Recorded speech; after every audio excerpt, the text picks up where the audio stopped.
ஒரு அழகான பசுமையான காட்டில் ஒரு சிறிய முயல் வாழ்ந்தது. அதன் பெயர் குட்டி. குட்டி மிகவும் சுறுசுறுப்பானதும் விளையாட்டு பிள்ளையுமான முயல். அது தினமும் காடில் ஓடி விளையாடும். மலர்களின் மனம், பறவைகளின் பாடல், குளத்தின் தண்ணீர் இவையெல்லாம் குட்டிக்கு மிகவும் பிடித்தவை. ஆனால் குட்டிக்கு ஒரு பெரிய கனவு இருந்தது. அது காட்டில் இருக்கும் எல்லா விலங்குகளிலும் வேகமாக ஓட வேண்டும் என்று நினைத்தது. ஒரு நாள் நான் காட்டில் வேகமாக ஓடும் முயலாக இருப்பேன் என்று அது அடிக்கடி சொல்லும். ஒரு நாள் காட்டில் ஒரு பெரிய ஓட்டப்பந்தயம் நடத்த முடிவு செய்யப்பட்டது. அந்த போட்டியில் மான், நரி, அணில், முயல்கள் எல்லாம் கலந்து கொள்ளலாம் என்று அறிவிக்கப்பட்டது.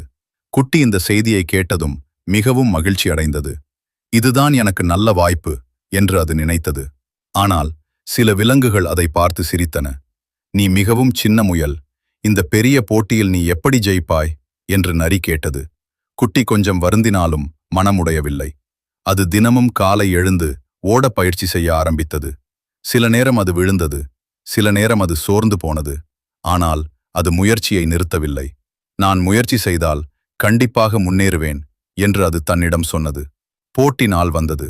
காட்டில் உள்ள எல்லா விலங்குகளும் வந்து கூடியிருந்தன. ஆரம்ப சைகை கொடுக்கப்பட்டது. எல்லா விலங்குகளும் வேகமாக ஓட ஆரம்பித்தன. மான் மிகவும் வேகமாக ஓடியது. நரியும் அதை பின்தொடர்ந்தது. குட்டி முயலும் தனது முழு முயற்சியுடன் ஓடியது.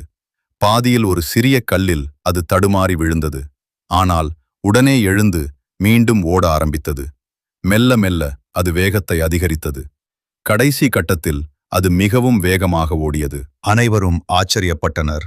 இறுதியில் குட்டி முயல் 2வது இடத்தை பெற்றது. அது முதல் இடம் பெறவில்லை. ஆனால் எல்லா விலங்குகளும் அதை பாராட்டின. நீ மிகவும் தைரியமாக முயற்சி செய்தாய் என்று மான் சொன்னது. நரியும் வந்து நான் உன்னை தவறாக மதித்தேன் என்று மன்னிப்பு கேட்டது. குட்டி மிகவும் மகிழ்ச்சி அடைந்தது. அது புரிந்து கொண்டது, வெற்றி என்பது முதல் இடம் பெறுவது மட்டுமல்ல, முயற்சி செய்து விடாமுயற்சியுடன் முன்னேறுவதுதான் உண்மையான வெற்றி. அந்த நாளிலிருந்து காட்டில் உள்ள எல்லா விலங்குகளும் குட்டியை மதிக்க ஆரம்பித்தன. குட்டி தொடர்ந்து பயிற்சி செய்து ஒரு நாள் உண்மையாகவே மிகவும் வேகமாக ஓடும் முயலாக மாறியது. வெற்றி பெற முயற்சியும் விடாமுயற்சியும் மிகவும் முக்கியம்.